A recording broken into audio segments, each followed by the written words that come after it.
يا صديقي دلني لله إني غاية الفردوس والظل الظليل.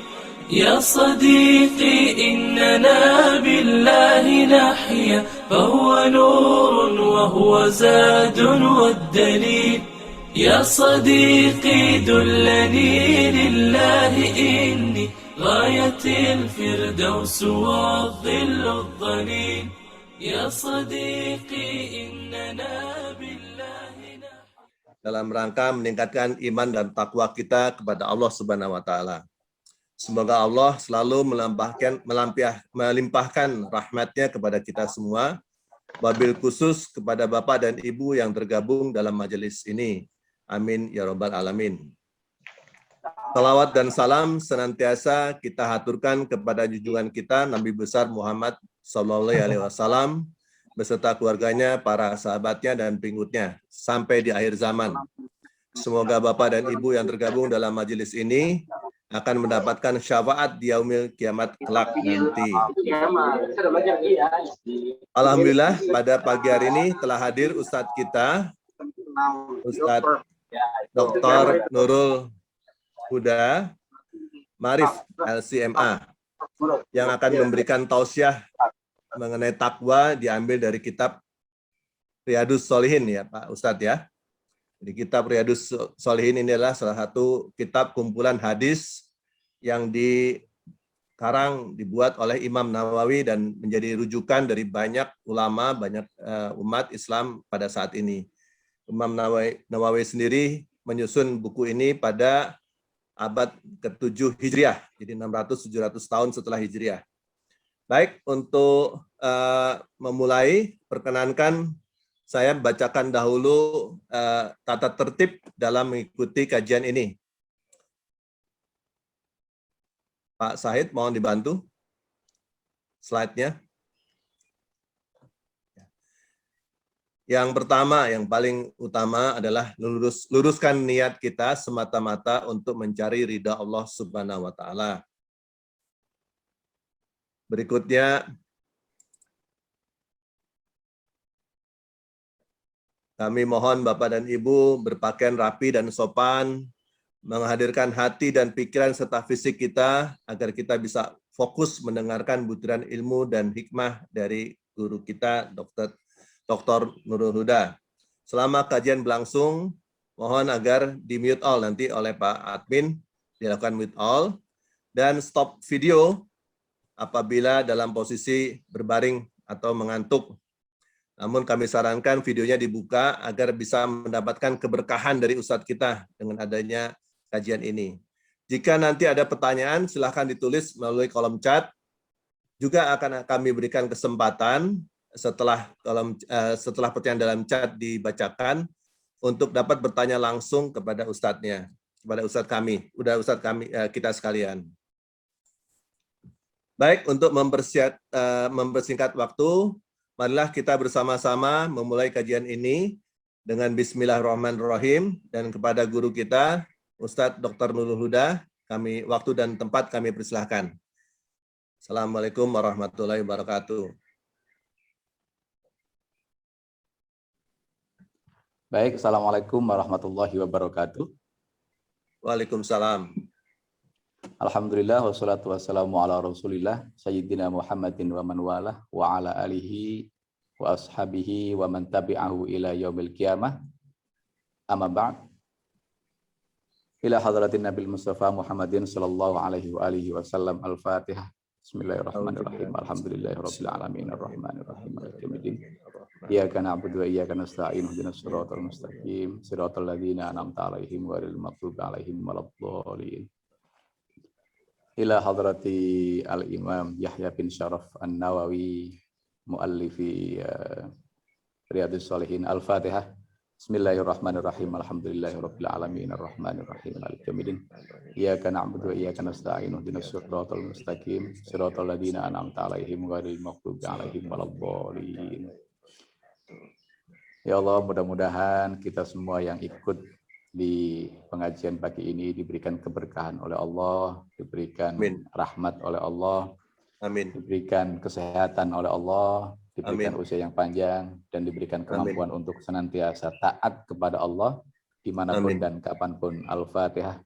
Bismillahirrahmanirrahim. Alhamdulillahirabbil alamin. Bismillahirrahmanirrahim. Arrahmanirrahim. Maliki Alhamdulillahirabbil Iyyaka na'budu wa iyyaka alamin. nasta'in. Maliki Ihdinas yaumiddin. siratal mustaqim. Iyyaka Siratal na'budu wa ladzina iyyaka an'amta nasta'in. Ihdinas 'alaihim siratal ghairil maghdubi mustaqim. 'alaihim Siratal ladzina waladdallin. an'amta 'alaihim ghairil maghdubi 'alaihim. Baik, bismillahirrahmanirrahim. Hari ini kita akan sharing bersama tentang tema takwa ya, atau ketakwaan. Ini nyambung dengan ibadah puasa yang kita lakukan ya. Allah mengatakan, ya ayyuhalladzina amanu kutiba alaikumusyamu kama kutiba alal ladzina min qablikum la'allakum tattaqun. Wajibkan atas kalian berpuasa supaya kalian bertakwa. Nah, ini berarti kita sedang menjalankan proses menuju ketakwaan yang sesungguhnya, ketakwaan yang tiada hentinya, ketakwaan yang terus-menerus ya. Kalau di dalam bahasa Arab, ungkapan tattaqun itu artinya ketakwaan yang tiada jeda. Ketakwaan yang terus-menerus kita jalani. Nah, karena itu bab tentang ketakwaan ya, di bab yang ke-6 kitab Riyadhus Shalihin ini nyambung dengan apa yang menjadi target puasa kita 25 hari yang sudah kita jalani hari ini sampai 30 hari ke depan. Baik Bapak Ibu sekalian yang dirahmati Allah, bismillahirrahmanirrahim. Saya ingin mengawali dari pengertian takwa dulu ya. Takwa itu apa sih sebetulnya ya? Takwa ini bukan singkatan ya, takut istri tua, kadang-kadang ada yang menyingkat begitu tuh, guyonannya ya. Takwa adalah secara lettered diartikan dengan takut atau khawatir ya, yaitu takut kepada Allah ketika kita meninggalkan perintahnya dan ketika kita menjalankan larangannya. Sehingga kita tidak berani meninggalkan perintahnya dan kita tidak berani menjalankan larangannya. Secara istilahi, seringkali ulama mengatakan takwa adalah imtitsalu awamirillahi wajtinabu nawahihi. Menjalankan perintah Allah dan meninggalkan segala larangannya. Saya ingin mengutip kitab yang dikarang oleh Syekh Nawawi ya.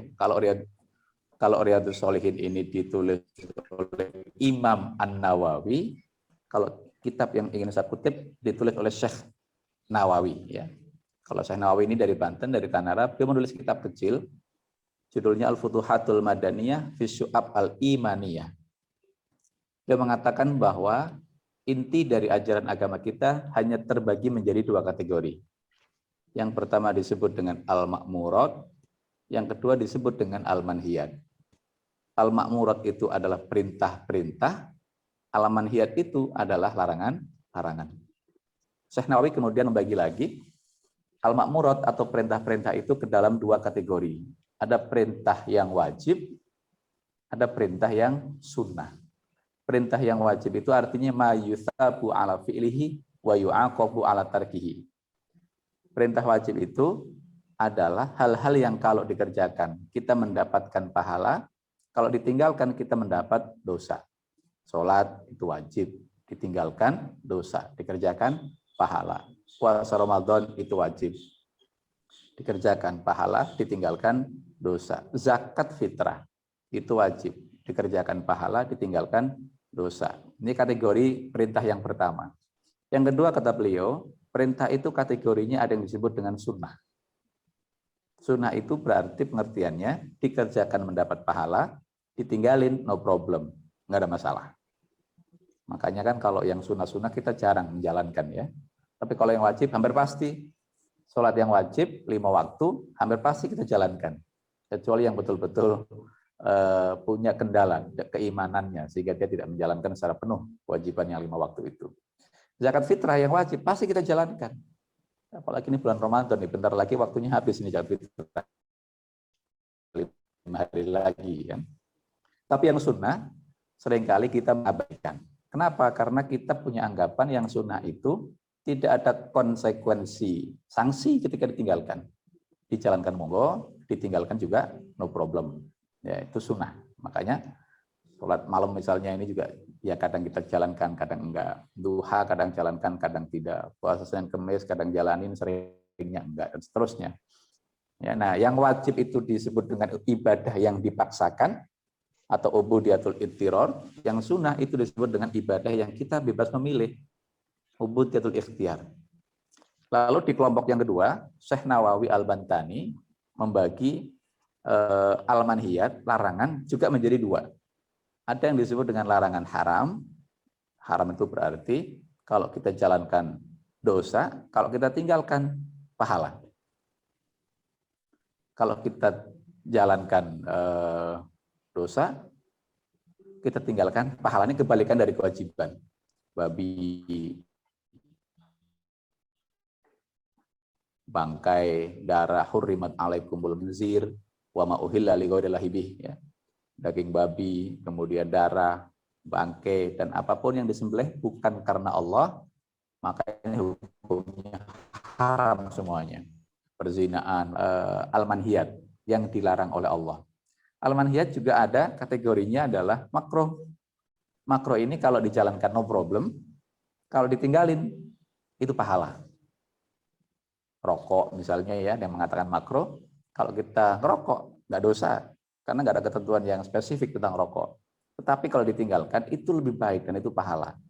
Ini ada. Nah, dua kategori ini, ya, baik itu yang disebut dengan al-ma'murat, perintah-perintah, atau al-manhiyat, larangan-larangan, kalau kita konsisten, ya, menjalankannya dan meninggalkannya, maka itulah yang disebut dengan ketakwaan. Saya ulang lagi ya.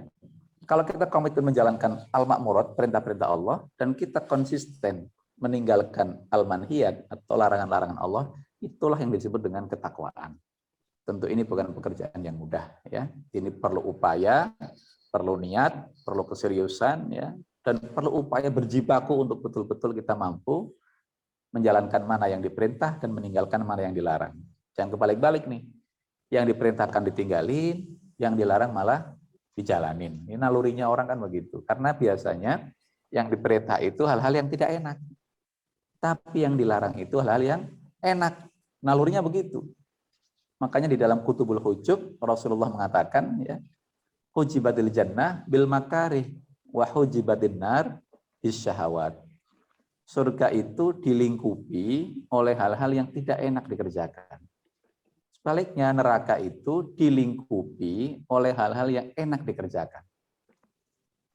Sholat malam misalnya ya, kalau pilihannya antara sholat dengan tidur, pasti enakan tidur. Tapi tidur inilah yang melingkupi neraka. Puasa dengan tidak puasa. Puasa ini nggak enak dikerjakan, nggak puasa itu enak dikerjakan. Nggak puasa itu melingkupi neraka, puasa itu melingkupi surga. Zakat, enak mana? Kita punya uang untuk dizakatkan atau punya uang untuk ke mall? Pasti kita pilihan manusia normal, enaknya ke mall. Tapi ke mall itu yang enak-enak itu, asyahawat itu, itulah yang melingkupi neraka. Sementara yang melingkupi surga adalah zakat, sedekah, dan itu tidak enak dilakukan. Makanya untuk menjalankan ketakwaan itu butuh komitmen yang serius, yang sungguh-sungguh, gitu ya. Nah, orang yang bertakwa itu disebut dengan al-muttaqin. Al-muttaqin, ya, orang-orang yang bertakwa. Nah, ada beberapa kriterianya orang bertakwa itu. Misalnya kalau kita baca di dalam Al-Baqarah, ya, Alif Lam Mim, dzalikal kitabul la raiba fihi hudal lil muttaqin. Itulah kitab yang di dalamnya tidak ada keraguan. Hudal lil muttaqin, yang menjadi petunjuk bagi orang-orang yang bertakwa. Nah, di dalam ayat itu, ayat ketiga ya, ayat kedua, itu ada ungkapan al-muttaqin, orang-orang yang bertakwa. Kalau takwa itu adalah proses meninggalkan yang dilarang dan menjalankan yang diperintahkan, kalau sudah mampu menjalankan yang diperintahkan dan meninggalkan yang dilarang, maka kita masuk dalam kategori al-muttaqin, orang yang bertakwa. Nah, di dalam ayat itu ada kriteria yang spesifik tentang orang yang bertakwa itu. Alladzina yu'minuna bil ghaibi wa yuqimunas sholata wa mimma razaqnahum yunfikun. Ya. Al-muttaqin adalah orang-orang yang beriman kepada yang gaib. Ini kriteria pertamanya. Yu'minuna bil ghaib. Iman itu artinya ya hati kita meyakini mulut kita membenarkan, tindakan kita menjadi bukti. Bukti apa? Bukti bahwa iman kita ada di hati dan lisan kita membenarkan. Kan seringkali ada orang yang hatinya membenarkan, tapi tindakannya enggak. Hatinya percaya pada Allah, tapi tindakannya melanggar perintah Allah. Hatinya yakin Allah itu memantau kita, tapi tindakannya mengabaikan larangan Allah atau menerabas larangan Allah. Ini berarti bukan iman yang sesungguhnya. Karena iman itu harus ada kebersatuan antara hati, lisan, dan tindakan. Ya, dalam hadis misalnya dikatakan iman itu tasdikun bil qalbi wa qaulun bil lisani wa amalun bil arkani. Pembenaran hati, pengakuan lisan, dan perwujudan dalam bentuk tindakan. Karena tidak ada gunanya iman di hati tetapi tindakannya tidak mencerminkan keimanan. Itu nggak ada gunanya. Karena inti dari segala ajaran agama kita adalah praktek, bukan teori. Intinya adalah praktek, bukan teori. Ilmu bila amalin, kasyajari bila tamarin. Ilmu yang tidak diamalkan, ibarat pohon yang tidak ada buahnya. Karena itu kriteria alladzina yu'minuna bil ghaib adalah orang yang betul-betul hatinya beriman kepada Allah, lisannya mengikrarkan keimanan, dan tindakannya menunjukkan itu. Bil ghaib, kepada perkara yang gaib. Perkara yang gaib tentu adalah hal-hal yang kita tidak bisa menyaksikan secara langsung, karena itu wilayahnya adalah wilayah keimanan. Ya. Nah, iman kepada yang gaib ini bentuknya banyak. Iman kepada Allah, kepada malaikat, ya, ada 6 rukun iman itu ya. Iman kepada rasul-rasul juga ini tidak kelihatan sama kita. Iman kepada akhirat, ada surga dan neraka. Iman kepada qada dan qadar. Kalau kita iman kepada Allah, otomatis mestinya segala perilaku kita merasa dipantau oleh Allah. Sehingga kita tidak berani melanggar perintah Allah ataupun menabrak larangannya. Itu kriteria yang pertama. Jadi kriteria orang muttaqin yang pertama adalah dia beriman kepada yang gaib. Dan dia selalu merasa dipantau oleh yang gaib. Yang kedua, kriterianya adalah wa yuqimunas shalah. Menjalankan sholat. Ya, sholat yang wajib ada 5 waktu, ini ibadah yang sangat spesifik. Allah terima di hadapan, Muhammad terima langsung di hadapan Allah di Sidratul Muntaha. Dan sholat inilah yang membedakan antara orang muslim dengan orang kafir. Al-farqu bainal mu'min wal kafir as-sholah. Ya, perbedaan yang paling nyata antara orang mukmin dengan orang kafir adalah sholat. Sholat juga yang pertama kali dihisab oleh Allah. Awwalu ma yuhasabu bil abdu as-sholat. Karena itu ada ungkapan, kalau sholatnya benar, maka yang lain benar. Sholatnya bagus, maka yang lain bagus. Sholatnya bagus, maka perbuatan yang keji dan mungkar akan terhindarkan. Ya, tanha anil fasya'i wal mungkar. Di dalam salah satu ayat dikatakan begitu. Sehingga kalau orang sholatnya benar, insya Allah dia akan tekun menjalankan perintah Allah dan dia akan mengabaikan larangan-larangan Allah. Ini kan juga kriteria takwa ini, ya. Tadi saya sudah mengatakan di awal, takwa itu menjalankan perintah dan meninggalkan larangan. Nah, orang yang sholat itu, yang sholatnya betul-betul lillahi ta'ala, fardun lillahi ta'ala, itu dampaknya adalah dia akan meninggalkan yang dilarang dan akan menjalankan yang diperintahkan.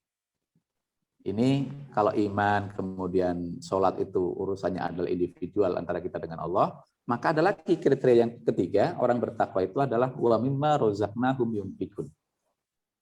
Menginfakkan, mensedekahkan, membagikan secara sosial sebagian harta yang dia dapatkan dari Allah. Ya, harta itu kan ada titipan bagi orang-orang yang tidak mampu. Kalau di dalam bulan puasa biasanya ada ayat yang seringkali dibaca tentang pembagian 8 kelompok yang berhak mendapatkan zakat. Ada fakir, miskin, gharim, sabilillah, ibnu sabil, riqab, dan yang lain-lain. Ya. Nah, karena apa? Karena apa yang kita dapatkan, yang kita punya ini, hakikatnya adalah titipan Allah. Allah nitip kepada kita, ini tolong nih, ini rezeki aku titipkan kepadamu. Tapi ingat, ada sebagian hak orang lain yang wajib kamu keluarkan. Makanya ada namanya sedekah, ada namanya zakat, ya, ada namanya infak, gitu ya. Nah, itu ada kewajiban itu. Nah, orang-orang yang bertakwa itu salah satu kriterianya adalah memberikan sebagian hartanya kepada orang yang membutuhkan. Tentu setelah keluarganya selesai dulu ya, jangan sampai sedekah kepada orang lain, orang yang butuh, tetapi ternyata keluarganya itu malah keteteran secara ekonomi. Itu nggak benar.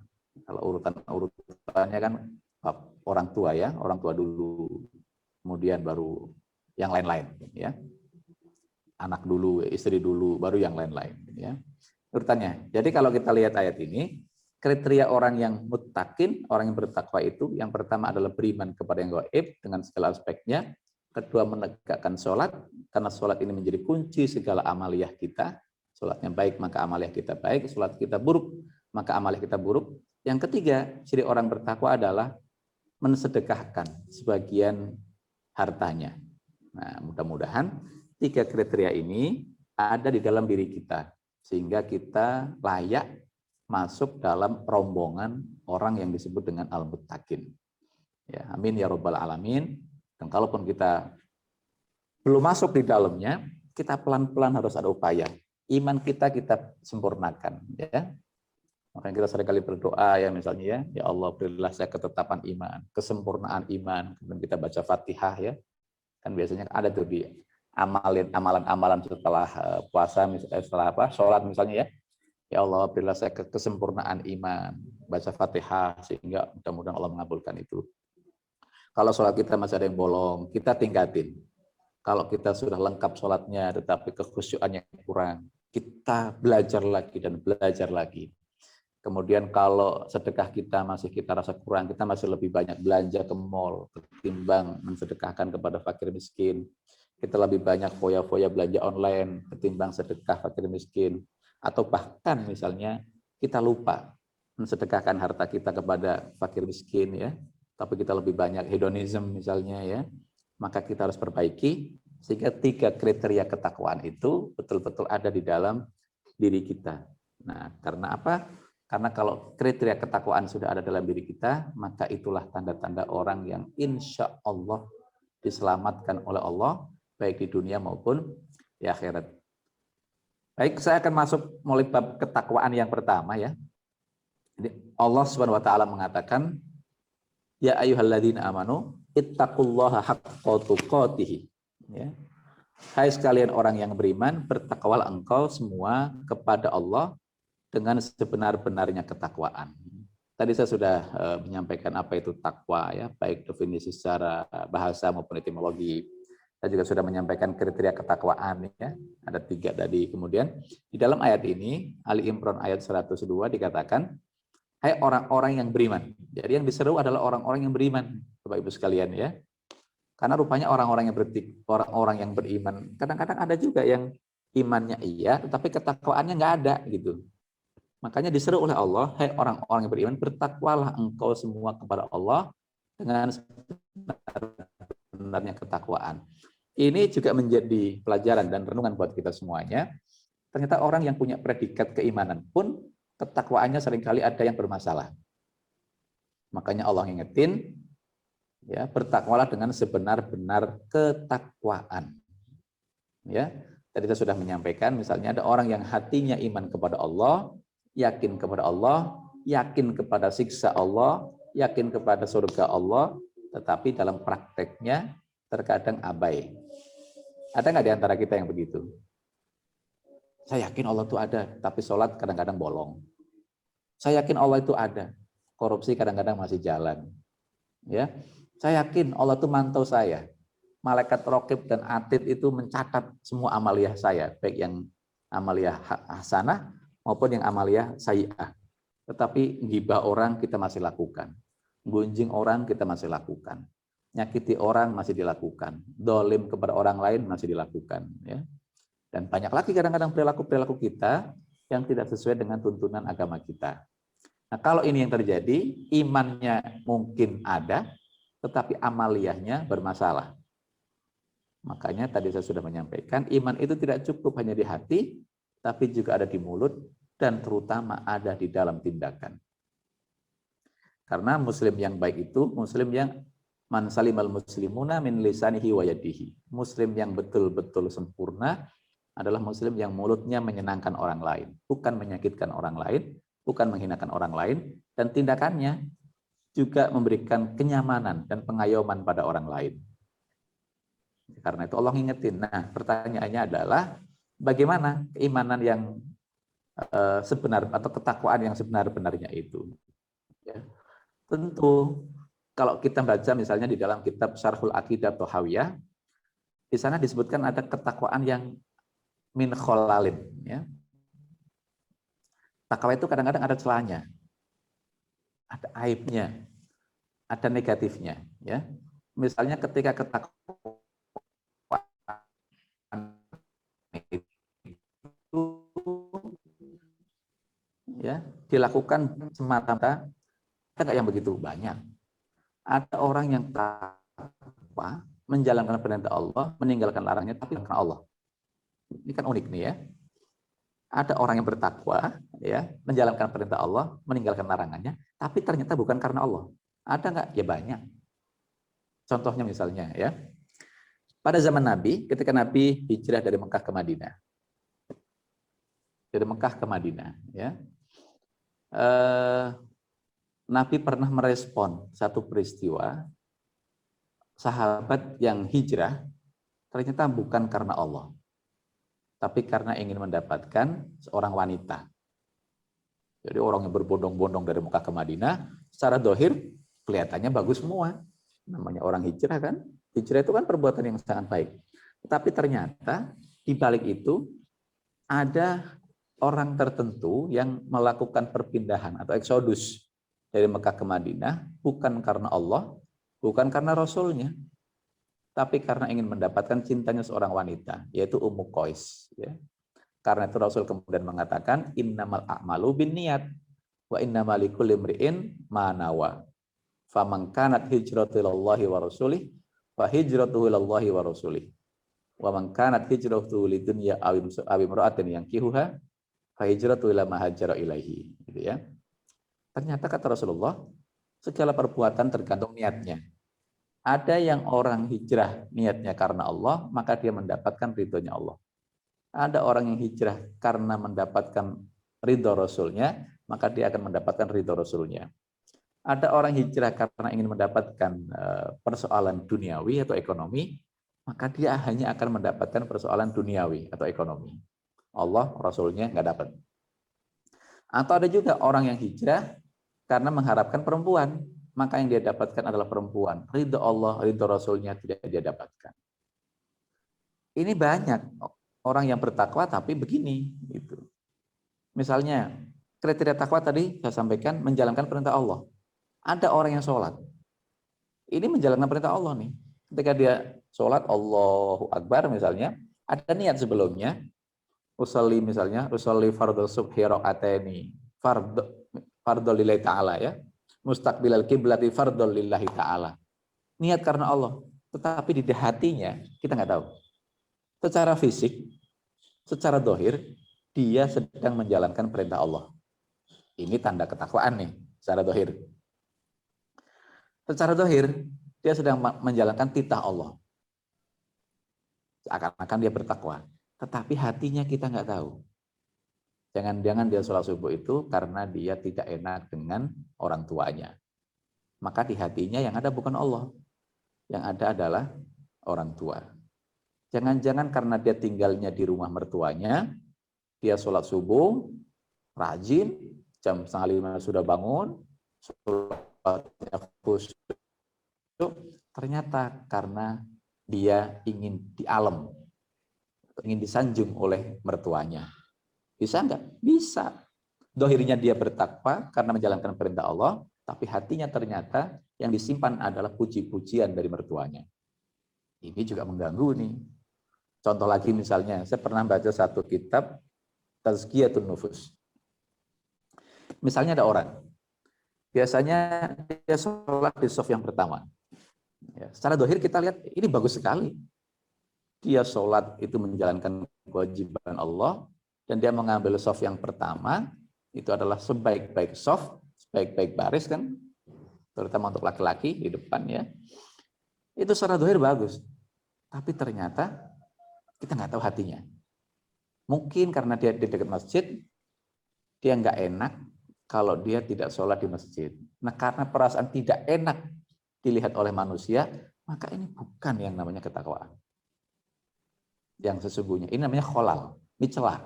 Nah, celah-celah ketakwaan seperti ini tanpa kita sadari, barangkali banyak ini. Kita sedekah, misalnya nyumbang masjid, nyumbang pesantren, nyumbang santri, yatim piatu, miskin, fakir ya. Tapi ternyata di hati kita bukan karena Allah, tapi karena kita ingin dilihat sebagai orang dermawan.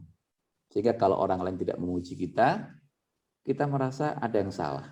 Kok aku sudah sumbang begitu banyak, kok orang tidak memberikan rasa terima kasih misalnya. Atau sedekahnya pengen diumumkan. Pak, saya sedekah ya 10 juta. Tolong ya nanti nama saya disebut, jangan lupa depannya pakai gelar H. Haji misalnya ya. Kalau nggak disebut gelarnya, dia nggak ridho. Ini secara dohir benar dia sedekah, menjalankan perintah Allah. Tapi batinnya ada kholal, ada celah. Ini juga bermasalah. Ya. Nah, karena itu yang disebut dengan sebenar-benar ketakwaan adalah ketakwaan yang murni kita berikan kepada Allah. Menjalankan perintah Allah kita murni lillahi ta'ala, meninggalkan larangan Allah juga murni karena Allah. Tadi saya mencontohkan beberapa kasus menjalankan perintah tapi hatinya bukan lillahi ta'ala. Dalam meninggalkan larangan pun juga banyak kasus begini. Ada orang suka mabuk-mabukan, misalnya ya, ketika dia suatu saat bergabung dengan teman-temannya yang baik, dia nggak mabuk-mabukan. Ya, nah, kenapa dia nggak mabuk-mabukan? Karena dia nggak enak sama teman-temannya. Nggak enak sama teman-temannya dengan keyakinan bahwa mabuk itu haram, nggak boleh dilakukan karena Allah. Ini beda. Kalau dia meninggalkan mabuk-mabukan karena Allah, ini ketakwaan sesungguhnya. Tapi kalau dia meninggalkan mabuk-mabukan karena nggak enak sama teman-temannya yang baik, atau nggak enak sama mertuanya, ini lain lagi soalnya. Walaupun bentuknya sama-sama meninggalkan mabuk-mabukan. Orang biasanya berjudi.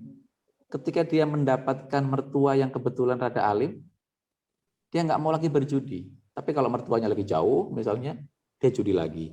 Ini juga ketakwaan yang punya kholal, punya celah. Dan ini sangat mungkin tanpa kita sadari kita melakukannya. Ada kholal ya di dalam diri kita. Karena itu Allah ngingetin, walaupun kalian orang yang beriman, sapaan kasih pada kita semuanya ya. Ada 89 ayat di dalam Al-Qur'an yang menggunakan redaksi hai orang-orang yang beriman ya. Nah, walaupun kita beriman, hati kita mengakui Allah, mulut kita mengakui Allah, tapi terkadang ketakwaan kita ada masalah di dalam diri kita. Nah, ini yang perlu kita benahi sehingga kita betul-betul menjadi orang yang beriman dan sekaligus bertakwa dengan level ketakwaan yang membuat itu. Yang kedua, ada at-taghabun ayat 16. Maka bertakwalah engkau semua kepada Allah sekuat-kuatmu. Nah, ini juga menjadi pelajaran buat kita, walaupun di ayat yang pertama Allah mengharuskan kita bertakwa dengan sebenar-benarnya, bertakwa dengan level ketakwaan yang terbaik, jalankan seluruh perintah Allah dengan sebaik mungkin seluruhnya, ya, dan tinggalkan larangan Allah semaksimalnya seluruhnya, gitu. Ayat yang pertama begitu. Tetapi Allah ini Maha Pemurah. Allah tahu kadar keimanan manusia. Allah paham kadar ketakwaan manusia. Namanya iman, namanya ketakwaan itu fluktuatif. Kadang lagi benar, imannya tinggi. Lagi ngedrop, imannya rendah, gitu ya. Lagi senang, kadang-kadang lupa kepada Allah. Lagi sedih, ingat kepada Allah, gitu ya. Mestinya kita stabil nih mestinya. Dalam kondisi kita bahagia, Allah selalu di depan. Dalam kondisi kita terpuruk, Allah selalu di depan. Sehingga kalau dalam bahasanya Yusuf Mansur itu, Allah dulu, Allah lagi, dan Allah terus. Gitu. Kadang-kadang problemnya, bahagia ada Allah, misalnya ya, kemudian terpuruk, kadang frustasi. Atau sebaliknya, bahagia Allah dihilangkan, dilupakan, terpuruk, Allah didatangkan.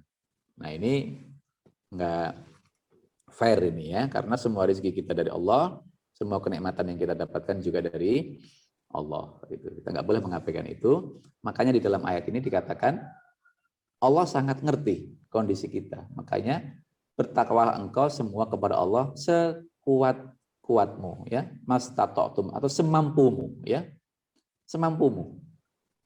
Karena ada saat-saat tertentu kita memang dalam kondisi ngedrop. Sholat yang biasanya khusyuk, tahu-tahu ngedrop. Yang biasanya di awal waktu kadang-kadang ngedrop, ya. Kadang-kadang di soft yang pertama kadang-kadang kita ngedrop, gitu ya. Bahkan ada saat tertentu kita sedekah, tahu-tahu ngedrop. Ya, kadang-kadang kita juga kejeblos pada persoalan yang dilarang oleh Allah dan seterusnya. Tapi yang paling penting adalah kita terus berupaya meningkatkan kadar ketakwaan kita. Dan sampai ketika kita ngedrop, kita malah putus asa, itu dilarang oleh Allah. Sehingga kalau kita putus asa, malah kita semakin jauh dari perintah Allah dan semakin dekat dengan larangan Allah. Ayat yang berikutnya, Al-Ahzab, qala Allah Ta'ala, ya ayyuhalladzina amanu taqullaha wa qulu qawlan sadida. Ini juga menjadi kriteria orang yang bertakwa, ya. Tadi saya sudah menyebutkan di dalam Al-Baqarah, kriteria orang bertakwa ada 3, ya. Beriman, menegakkan sholat, kemudian mensedekahkan sebagian, ya, sebagian rezeki. Ini ada kriteria yang lain, karena kan kriteria itu seringkali tidak dicantumkan di dalam satu ayat, ya, tetapi ada beberapa ayat yang lain juga gitu. Hai orang-orang yang beriman, lagi-lagi orang beriman di siapa ini? Bertakwalah kepada Allah dan berkatalah dengan kata-kata yang benar. Lagi-lagi orang beriman disuruh berkata yang benar. Ini juga menjadi pelajaran bahwa tidak semua orang yang beriman itu perkataannya benar. Banyak orang beriman perkataannya nggak benar. Nggak benar itu kriterianya banyak. Bisa dia dusta, bisa dia ingkar, bisa menyakiti, bisa mendolimi. Itu ungkapan-ungkapan yang nggak benar. Quran mengatakan misalnya kepada orang tua, wala taqul lahum uffin. Janganlah kalian mengatakan kepada orang tua. Jangan bilang apalagi membentak orang tua. Ternyata orang beriman walaupun hatinya ada Allah, mulutnya membenarkan Allah, sangat mungkin orang tua berani dibentak. Berarti ini kata-katanya kan bukan kata-kata qawlan sadida, bukan kata-kata yang baik gitu. Karena itu Rasulullah Shallallahu Alaihi Wasallam di dalam salah satu hadis riwayat Imam Al-Bukhari mengatakan, ya, man kana yu'minu billahi wal yaumil akhir. Siapa yang beriman kepada Allah dan hari akhir, falyakul khairan, maka berkatalah yang baik, aul yasmut, atau lebih baik diam. Kalau nggak bisa berkata yang menyenangkan orang lain, kalau nggak bisa berkata yang mengayomi orang lain, kalau tidak bisa berkata yang membahagiakan orang lain, maka lebih baik diam. Karena mulutmu harimaumu. Salamatul insan fi hifdzil lisan. Selamatnya orang tergantung kemampuannya menjaga lisannya. Makanya di dalam ungkapan Arab ada yang mengatakan fadlul mar'i yu'rafu biqaulihi. Keutamaan orang, kemuliaan orang bisa dilihat dari kualitas omongannya. Kalau omongannya mendekatkan diri kepada Quran, Sunnah, berarti ini benar. Kalau omongannya menjauhkan kita dari Quran dan Sunnah, menjauhkan kita dari Allah, ini maka nggak benar. Betapa banyak orang beriman yang ucapannya menjauhkan kita dari Allah. Kalau kita tanya semua orang di sekitar kita itu beriman semuanya. Tapi betapa banyak yang kadang dusta, yang kadang ingkar janji, dan itu menjadi ciri-ciri orang yang munafik. Kan? Idza hadatsa kadzaba, ketika dia berbicara dia bohong. Itu banyak sekali. Bahkan tidak hanya di lingkungan umum, ya, di pesantren saja ini kan kita alhamdulillah ngurusin ratusan santri, ya. Santri saja yang dididik Quran, dididik Sunnah, ya, diajarin sholat jamaah, diajarin berkata yang bagus, masih banyak juga yang berani bohong.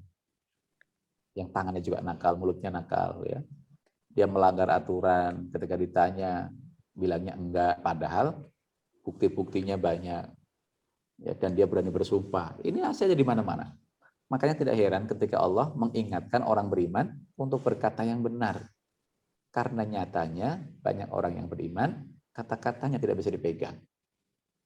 Ya, makanya orang beriman tandanya adalah ketika berjanji bisa dipegang. Ketika ngomong, omongannya benar. Ya, nah ini kriteria-kriterianya seperti ini. Nah, mudah-mudahan kita termasuk di antara orang-orang yang keimanannya betul-betul bisa dipertanggungjawabkan, baik di hadapan manusia maupun di hadapan Allah, sehingga kita mendapatkan tempat yang terbaik di sana nanti. Nah, kemudian ini yang juga penting, manfaat keberimanan bagi ekonomi kita. Ya, manfaat ketakwaan bagi peningkatan ekonomi kita. Karena rezeki itu kan dari Allah. Kalau semakin kita nempel kepada Allah, maka kita nempel dengan sumber rezeki. Kalau kita sudah nempel dengan sumber rezeki, maka rezeki yang kayak apa aja Allah akan berikan. Ya, makanya Allah di sini mengatakan, wa may yattaqillah yaj'al lahu makhraja wa yarzuqhu min haitsu la yahtasib. Ini janji Allah, dan janji Allah tidak mungkin diingkari. Innallaha la yukhliful mi'ad. Allah nggak mungkin mengingkari janjinya, ya. Dan siapa yang bertakwa kepada Allah, maka Allah akan membuat untuknya jalan keluar. Satu, yang kedua, dan memberinya rezeki dari arah yang tidak disangka-sangka. Orang yang beriman kepada Allah dengan tingkat keimanan yang baik, tidak ada celah, hatinya betul-betul murni karena Allah. Ketika dia menjalankan perintah juga murni lillahi ta'ala. Ketika dia menjalankan larangan Allah juga murni lillahi ta'ala, maka ada dua keuntungan yang akan Allah berikan. Yang pertama, yaj'al lahu makhraja, akan memberikan pintu-pintu terhadap persoalan yang dia hadapi. Ya, akan memberikan pintu-pintu solusi terhadap persoalan yang dihadapi. Saya pernah dapat satu cerita. Ya, satu cerita. Ada seorang nih, cerita ini konon di Jogja ya. Ada orang yang baru belajar usaha. Dia sedang belajar berusaha, dia ceritanya butuh modal untuk mengembangkan usahanya. Yang namanya orang butuh modal, maka dia butuh bantuan orang-orang lain yang modalnya sudah lebih mapan. Gitu. Lalu dia mengadakan janji dengan beberapa orang di Jakarta. Dia telepon si A ya, untuk ketemuan, untuk ngobrolin tentang permodalan itu. Dia telepon si B juga begitu. Dia telepon si C. Nah, 3 orang yang ditelepon ini, mereka menjanjikan waktu. Mereka menjanjikan waktu. Si A ketika ditelepon, dia bilang kita ketemu hari Senin. Si B bilang kita ketemu hari Rabu. Si C ketemu hari Sabtu.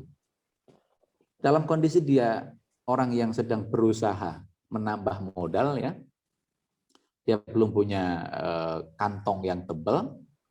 Ketika dijanjikan 3 orang dengan waktu yang berbeda-beda, Senin, Rabu, Sabtu, maka dia mikir, kalau saya di Jakarta, berarti saya butuh waktu 1 minggu. 1 minggu itu maka dia harus menyediakan uang makan 3 kali sehari, dan dia harus menyiapkan uang penginapan. Dan itu berat buat dia. Tapi ketika dia harus bolak-balik ke Jogja, Senin misalnya ketemu, langsung balik. Lalu nanti Rabu Jakarta lagi, balik lagi. Kemudian Sabtu Jakarta lagi, balik lagi. Itu juga butuh transportasi yang lumayan.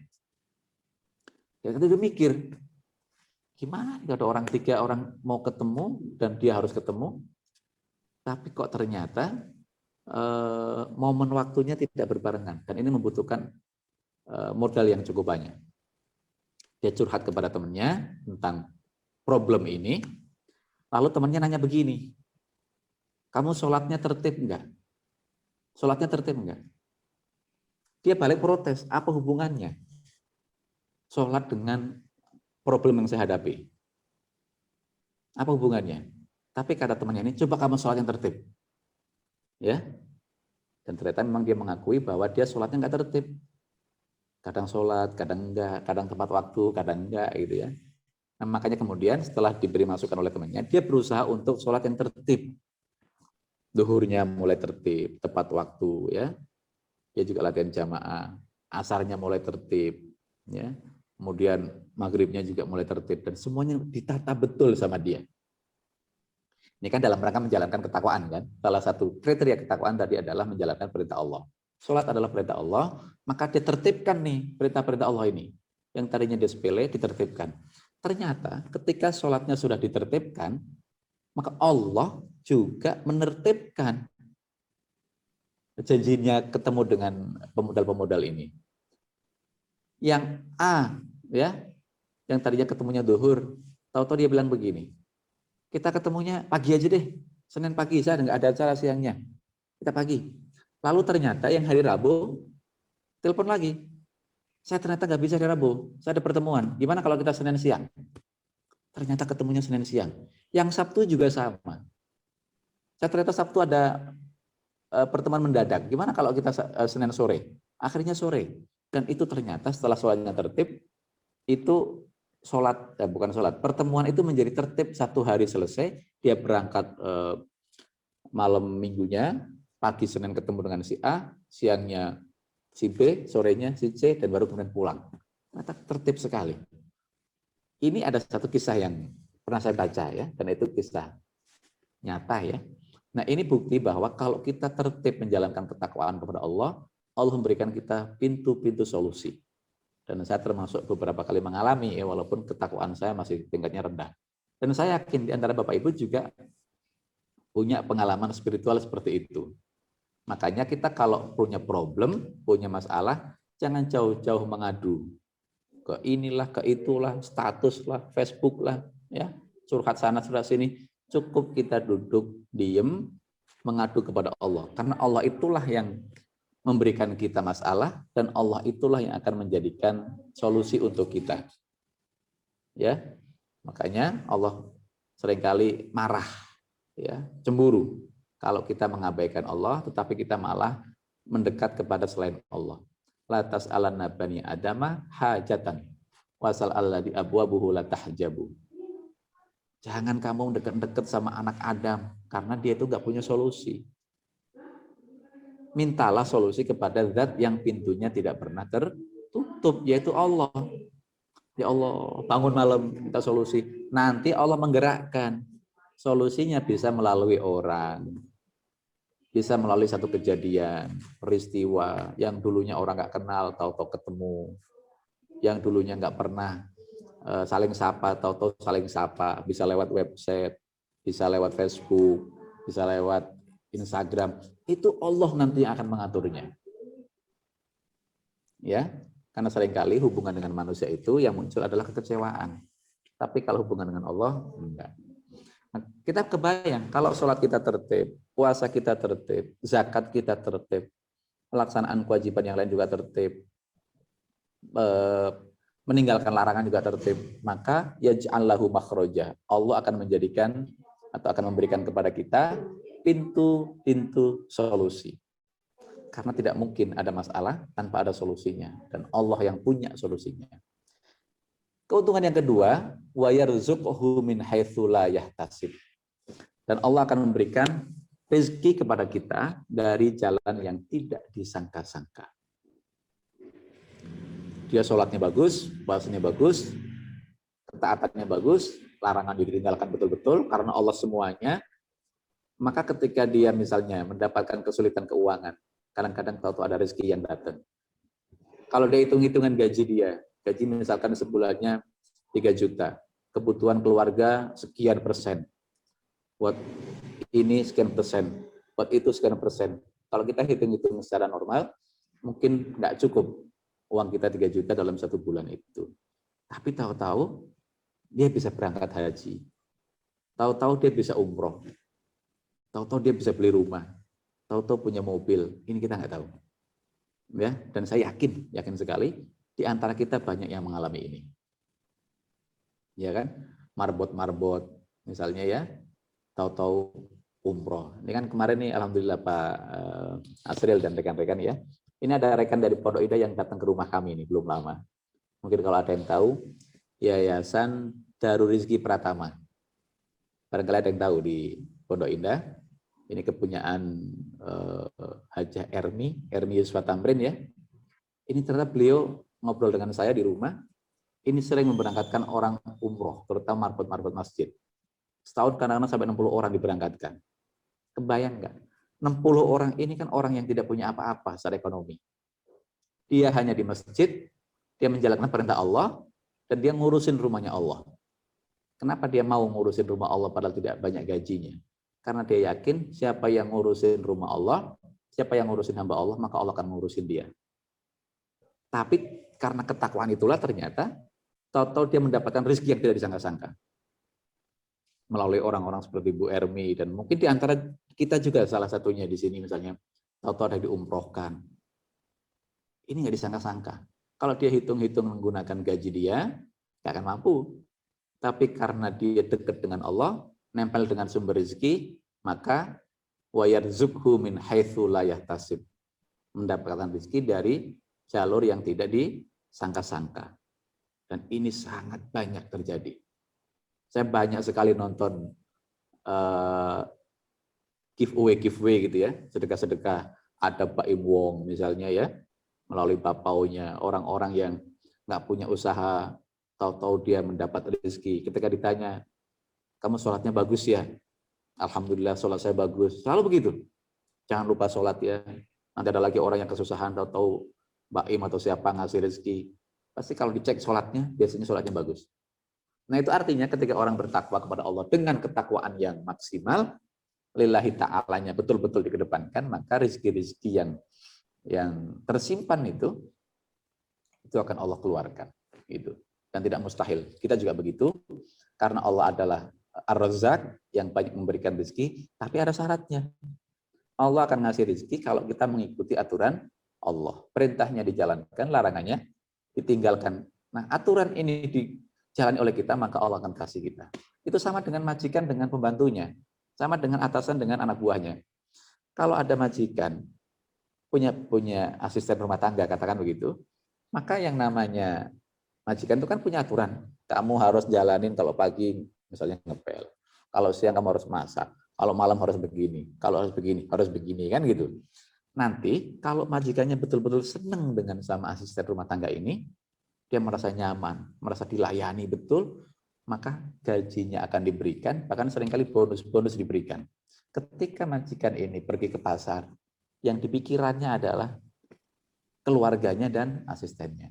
Dia beli bakso misalnya, anaknya 2, dia beli bakso 2.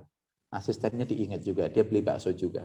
Asisten yang tadinya jarang makan bakso misalnya ya, karena dia betul-betul menjalankan perintah majikannya, meninggalkan larangan majikannya, maka keingat oleh majikannya, ketika majikannya datang, dia dapat bakso.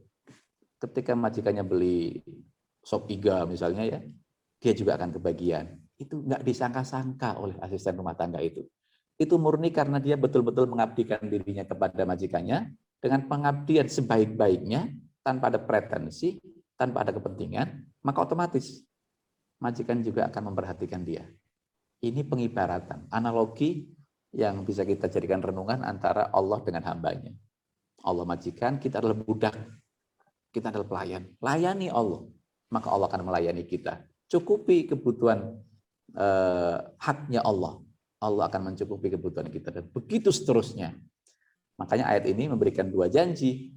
Kalau kita bertakwa kepada Allah, kita akan diberikan pintu-pintu solusi, dan kita akan diberikan rezeki yang tidak disangka-sangka. Saya lanjut ke hadisnya. Yang pertama, dari Abu Hurairah ya. Qila, ya Rasulullah, man akramun nas? Siapa sih orang yang paling mulia? Rasul kemudian menjawab, atqakum.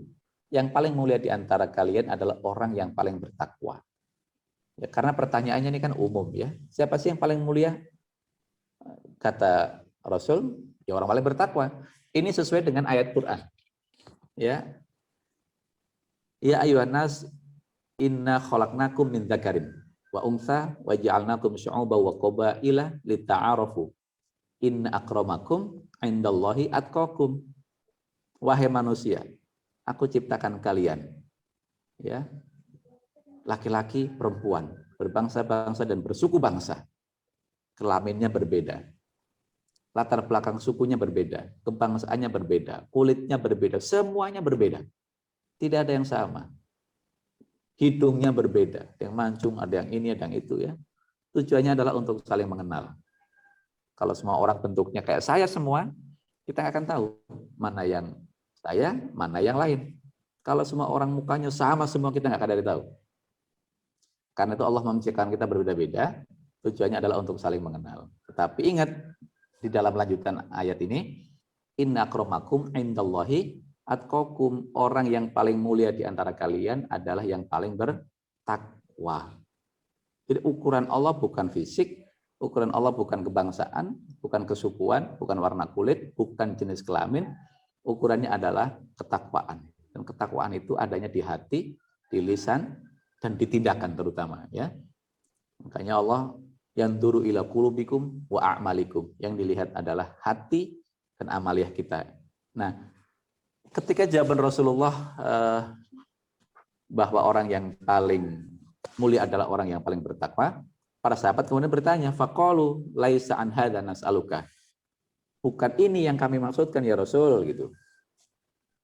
Bukan soal ketakwaan karena mereka sudah pada tahu tentang ini kan. Nah, qala Rasul pun menjawab, fa Yusuf Nabiullah ibnu Nabiyillah ibnu Khalilillah. Maka kalau yang mulia di antara manusia ya Yusuf. Yusuf itu anaknya Nabiullah, anaknya Nabi Ibrahim gitu ya. Yusuf itu kan orang tuanya namanya Yakub. Yakub bapaknya juga nabi sampai ke Ibrahim. Orang yang mulia itu kata Kanjeng Nabi adalah orang yang turunannya orang-orang mulia gitu. Yusuf nabi, turunannya orang mulia. Nabi Muhammad juga mulia karena turunannya orang mulia. Tetapi nggak jaminan ya, nggak jaminan keturunan orang mulia itu pasti mulia. Ya, kenapa Nabi Yusuf dianggap mulia? Karena selain dia keturunan orang mulia, dia juga orang yang paling bertakwa, gitu. Nggak cukup hanya keturunan tok kemudian menjadikan kita mulia di hadapan Allah. Tentu karena kombinasi antara keturunan dengan ketakwaan kita baru mulia. Lihat kisah Nabi Yusuf misalnya, orang yang ganteng, bahkan konon separuhnya bumi itu kegantengannya ada di Nabi Yusuf. Anaknya Nabi, akhlaknya luar biasa indah, ya ketakwaannya betul-betul terjaga sampai-sampai ketika dia dirayu oleh seorang wanita di dalam kamar, wanita ini cantik dan banyak orang yang mengidolakan si wanita ini dan sudah menyerahkan dirinya kepada Yusuf. Ibaratnya kalau Yusuf mau, udah selesai, tapi Yusuf takut, kata dia, aku lebih baik di penjara ketimbang nuruti rayuan si wanita ini ya. Makanya ketika Yusuf dirayu oleh perempuan, dan biasanya rayuan perempuan itu kalau sudah di dalam ruangan hanya berdua itu bisa bikin iman kita jadi ngedrop misalnya gitu ya. Tapi Yusuf betul-betul bertahan sehingga dia lolos dari rayuan itu dan kemudian dia diangkat derajatnya oleh Allah. Ini Yusuf, orangnya ganteng, keturunannya bagus, tapi dia juga ketakwaannya sangat kuat. Makanya Nabi Rasulullah SAW mengatakan yang paling bertakwa, paling mulia adalah Yusuf. Qalu laisa an hadza nas'aluka. Bukan karena ini ya Rasul kami bertanya. Rasul kemudian mengatakan fa'an ma'atinil arabi tas'aluni, ya. Lalu tentang siapa yang kamu tanyain, ya? Khiyaruhum fil jahiliyah khiyaruhum fil Islam. Nabi kemudian mengatakan sebaik-baik orang di antara kita adalah yang dulunya terbaik di masa jahiliyah dan dia juga terbaik di Islam. Idza faquhu, ketika mereka paham fikih. Jadi Nabi kemudian menjawab, yang terbaik itu yang di yang di jahiliyahnya dia baik, di Islamnya dia juga paling baik, dan dia memahami doktrin-doktrin agama. Itulah orang yang paling mulia, kata Rasulullah SAW. Ya. Ini ada 3 hadis lagi, ini saya baca ini singkat barangkali ya, sebelum kita masuk ke pertanyaan. Inna dunya hulwatun khadirah wa innallaha mustakhlifukum fiha fayandur kaifa ta'malun fattaqud dunya wattaqun nisaa. Ini ungkapan. Takwa itu tadi saya mengatakan arti dasarnya adalah takut, ya. Makanya ini ada ungkapan fattaqud dunya wattaqun nisaa fa inna awwala fitnati bani Israil kanat fin nisa. Takutlah kalian kepada dunia, takwalah kalian kepada dunia, dan takwalah kalian kepada perempuan. Dunia, perempuan, bukan perempuannya yang salah ya, tetapi karakter perempuan yang nggak benar itu yang seringkali menggoda. Laki-laki kalau nggak benar juga sama saja sebetulnya. Takutlah kalian kepada dunia dan takutlah kalian kepada perempuan. Dunia seringkali menjerumuskan kita. Bahkan para ulama seringkali mengatakan dunia itu sebetulnya adalah bau buruk bau bacin, bau apa ya, bau nggak enak kalau kita tahu betul-betul baunya dunia. Tapi kita seringkali merebutkannya, dan orang yang merebutkan dunia, mencari dunia itu nggak pernah ada selesainya. Kata Kanjeng Nabi Shallallahu Alaihi Wasallam di dalam kitab Riyadhus Shalihin juga, kalau ada orang yang menemukan satu lembah emas, maka dia tidak akan puas. Dia akan mencari lembah emas yang kedua, dan akan mencari lagi yang ketiga, sampai baru dia puas kalau dia udah masuk di kolong tanah. Nggak ada selesainya. Kita bekerja nggak ada selesainya. Kita mencari rezeki nggak ada selesainya. Karena itu hati-hati. Kalau orang orientasinya hanya rezeki, uang, tetapi Allah diabaikan, maka ini akan menjerumuskan kita. Makanya tidak heran Rasulullah SAW mengatakan jauh-jauh hari, ya'ti 'alan nasi zamanun la yubalil mar'u ma akhadha minhu aminal halali aminal haram. Akan datang suatu zaman orang tidak peduli dari mana dia mendapatkan rezekinya. Dari jalan halal dia lakukan, dari jalan haram juga dilakukan. 1001 macam cara orang mencari makan. Dari menjual koran sampai menjual kehormatan, kata Roma Irama begitu kan. Nah, ini juga hati-hati kalau orientasi kita adalah dunia, kita kadang-kadang akan melakukan tindakan yang melampaui ketentuan. Kita juga harus takut pada wanita nih ya. Memang disebutkan begitu wanita, tetapi bukan wanita yang salah. Toh wanita juga Allah yang menciptakan, jenis wanita juga Allah yang mentakdirkan. Tapi kalau kitanya nih orang laki-lakinya yang lemah imannya, tidak hati-hati, itu bisa tergoda dan bisa terjerumus. Karena banyak keterangan, Bani Israel itu terjerumus karena wanita. Bahkan kalau kita merujuk kepada kisah pembunuhan yang pertama kali terjadi di alam raya ini, itu juga karena ketidakmampuan laki-laki menahan hasratnya kepada wanita. Nabi Adam punya anak pertama kembar, kedua kembar ya, ada Iklimah, ada Qabil, Habil, dan Labuda. Kemudian Nabi Adam menjodohkannya secara silang. Jadi kembar A dan kembar B, kembar A yang laki-laki dijodohkan dengan kembar B yang perempuan. Kembar A yang perempuan dijodohkan dengan kembar B yang laki-laki. Jadi disilang. Jadi dia nggak bertemu dengan saudara sekandungannya, tapi disilang gitu. Nah rupanya ketika disilang itu, orang seperti Qabil tidak terima.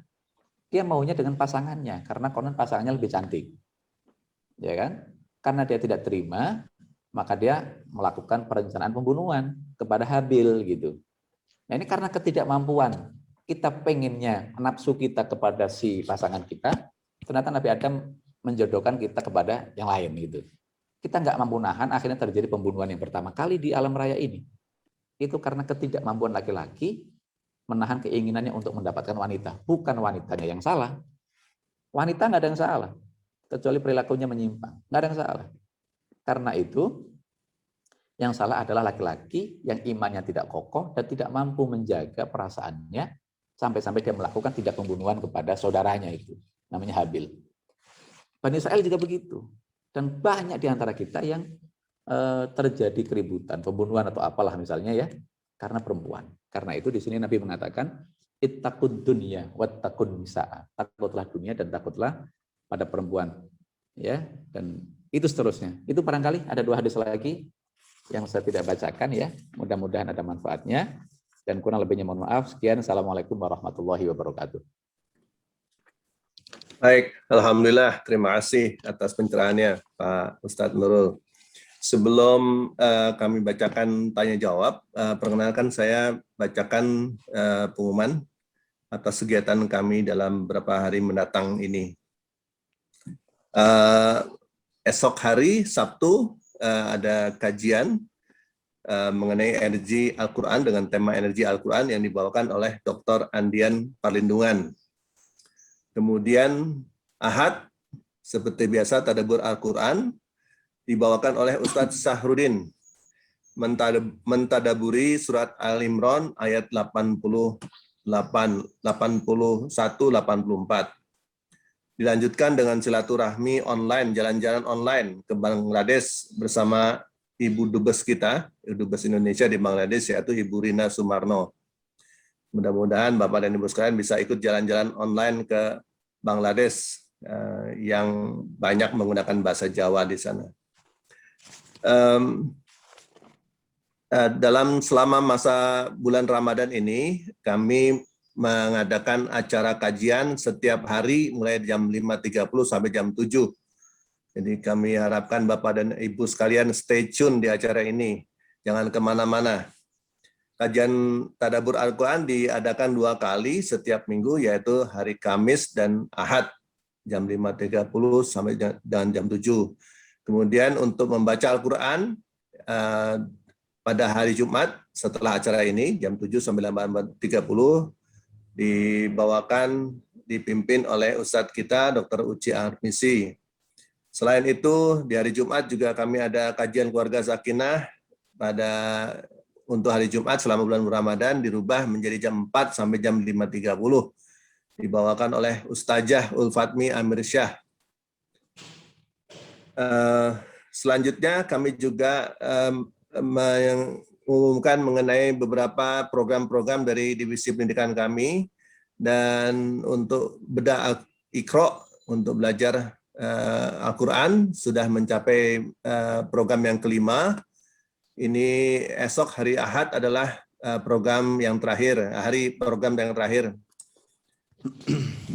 Nanti akan kami lanjutkan dengan program-program lain.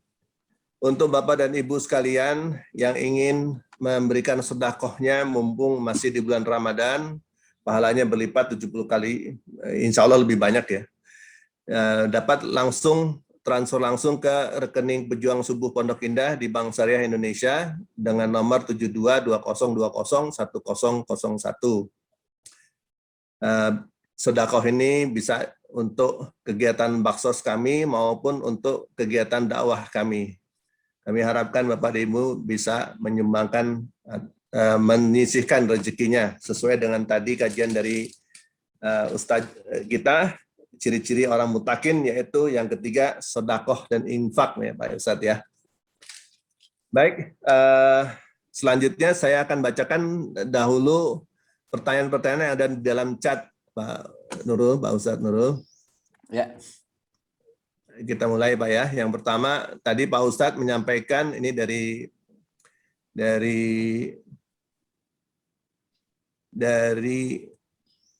Kang Wanci.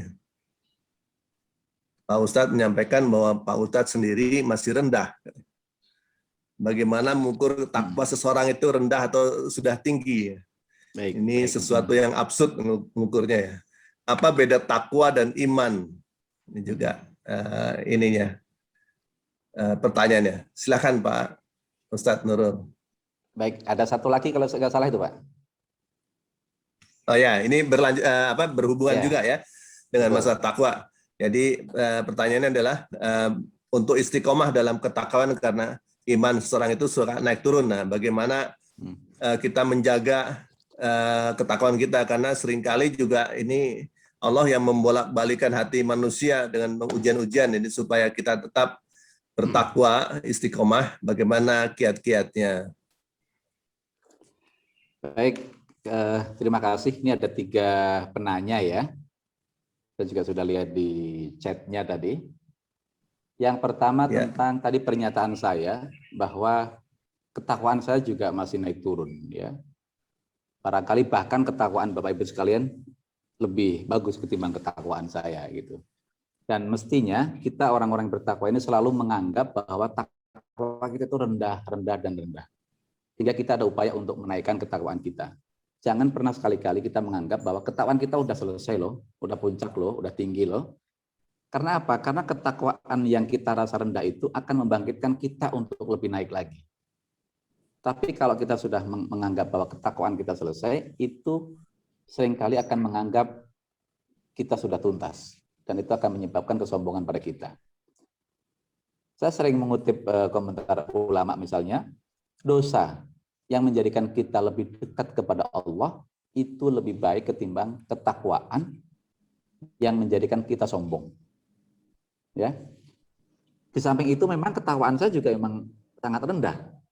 Sholat kadang-kadang tepat waktu, kadang-kadang enggak ya. Tapi kalau ditinggalin, insya Allah enggak mungkin ya. Kita juga barangkali sama, sholatnya kadang-kadang iya, kadang-kadang enggak gitu ya. Makanya bagaimana ngukur ketakwaan itu?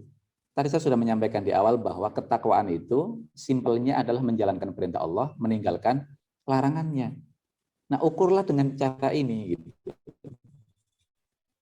Ukurlah dengan cara dia menjalankan perintah Allah apa enggak.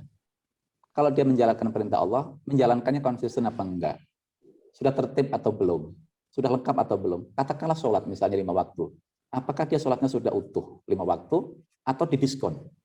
Ya, kadang-kadang diskonnya 50%. Duhur dijalanin, asarnya dijalanin, maghribnya iya, isyaknya hilang, subuhnya hilang. Kalau ini yang dilakukan berarti ini ketakwaannya masih rendah. Dia punya rezeki yang banyak, pernah nggak dia sedekah? Kalau enggak berarti takwanya masih belum optimal. Itu secara dohir kita bisa ngukur. Tapi tentu kalau urusannya batin, ya kita nggak ngerti. Mungkin dia sedekah di tempat yang lain, kita nggak ngerti. Mungkin dia sholat tapi kita nggak lihat, kita nggak ngerti. Karena itu yang bisa ngukur ketakwaan dalam pengertian yang substansial, ketakwaan yang betul-betul di dalam hati, ketakwaan yang betul-betul ada di prakteknya yang di luar kepengetahuan kita, hanya Allah yang ngerti. Nahnu nahkumu bidzawahir, wallahu yatawallas sarair. Kita hanya melihat, memantau, lalu menyimpulkan apa yang tampak secara zahir. Yang batin tentu kita tidak bisa melihat. Yang kita lihat orang, kok kayaknya sholatnya cuma 3 ya? Kita nggak tahu. Yang 2 mungkin dia menjalankannya di luar sana atau di kamar yang kita nggak pernah tahu dan dia nggak pernah cerita. Ini kok orang suka ngelanggar nggak sih? Oh dia kayaknya nggak pernah ngelanggar deh. Oh berarti dia bertakwa. Kita nggak tahu juga. Bisa jadi dia melanggar tanpa kita tahu. Bisa jadi dia melampaui batas, menjalankan larangan Allah ya tanpa kita pernah melihat langsung. Karena itu kalaupun kita mampu mengukur secara dohir ya, maka yang bisa kita ukur adalah yang kita lihat. Yang nggak kita lihat juga sulit kita ngukurnya gitu. Tapi kalau perasaan kita pribadi kita bisa ngukur. Ya Allah, saya sholat di sholat, tapi kok khusyuknya kurang ya. Nah berarti saya kurang maksimal nih. Ya, saya sholat di sholat, tapi kadang-kadang pikiran saya kok kemana-mana ya. Ini berarti saya kurang maksimal. Sholat di sholat, tapi kok niatnya karena nggak enak sama orang tua ya. Ini berarti ada. Nah, kalau pribadi kita bisa ngukur. Ketahui ketakwaan Pak Asril, ketakwaan Pak Sujono, ketakwaan moderator. Saya nggak bisa ngukur. Karena itulah Allah yang mampu mengukurnya. Makanya Rasul mengatakan, innallaha la yanzuru ila suwarikum wala ila usamikum walakin yanzuru ila qulubikum wa a'malikum. Allah tidak mengukur ketakwaan orang itu berdasarkan fisiknya, kemudian berdasarkan tampangnya, tetapi diukur melalui hati dan perbuatan. Perbuatan kita bisa mengukur, tapi sebatas yang kita lihat. Ya kita nggak lihat, nggak tahu. Padahal banyak sekali orang yang melakukan kebaikan tanpa mau dilihat oleh orang lain. Ini namanya orang-orang yang ikhlas, mukhlisin ya. Sebaliknya banyak orang yang melakukan pelanggaran, kita juga nggak mau lihat. Dia nggak mau dilihat oleh kita. Bisa jadi. Kita nggak bisa mengukur. Tetapi kalau urusan batin, murni hanya Allah yang mampu mengukurnya. Karena itu kalau ditanya, bagaimana mengukur tinggi rendahnya takwa orang? Kita tentu nggak bisa mengukur secara dohir. Ini wilayahnya, domainnya Allah itu. Ya, karena seringkali kesimpulan yang dohir itu malah keliru gitu. Itu orang kok jarang sholat ya? Berarti nggak bertakwa. Kita nggak tahu ternyata dia sholatnya sembunyi-sembunyi. Kita yang salah. Ini banyak nih kiai-kiai yang begini nih Bapak Ibu sekalian. Kiai-kiai, bahkan saya kemarin mendapat cerita di daerah saya di Jawa Tengah ya, ada seorang kiai yang bahkan nggak mau ketemu sama orang. Muridnya banyak di mana-mana. Di Cirebon ada muridnya, bahkan di Cirebon punya majelis sampai 6 hektar tanahnya itu. Di Jawa Tengah dia mengembangkan dan dia diusir beberapa kali dari kampungnya. Dia orang yang hebat, tapi kan nggak ketahuan ibadahnya. Kita nggak bisa ngecek. Mungkin kalau kita hanya ngeliat dohirnya, orang ini sombong banget nih, nggak mau ketemu orang. Bahkan murid-muridnya banyak yang nggak pernah melihat wajahnya. Tapi dia orang yang alim.